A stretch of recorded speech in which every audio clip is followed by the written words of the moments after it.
Hawa ndio wanaoishikilia rekodi za kombe la dunia.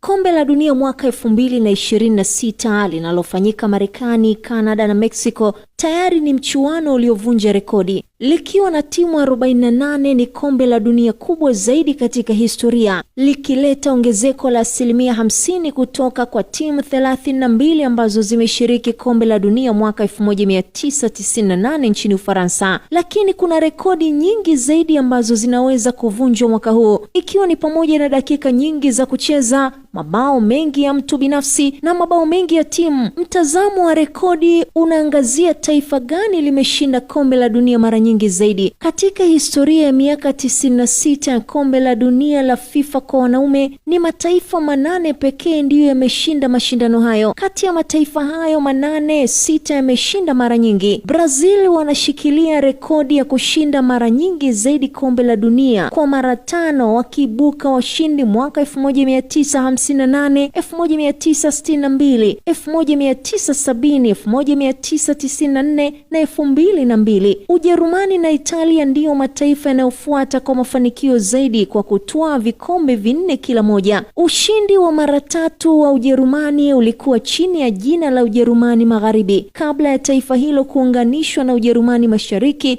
kama nchi moja baada ya kombe la dunia la mwaka 1990. Mabingwa watetezi Argentina wameshinda kombe hilo mara 3, huku Ufaransa na Uruguay wakiwa na ushindi wa mara 2 wa michuano hiyo kila moja.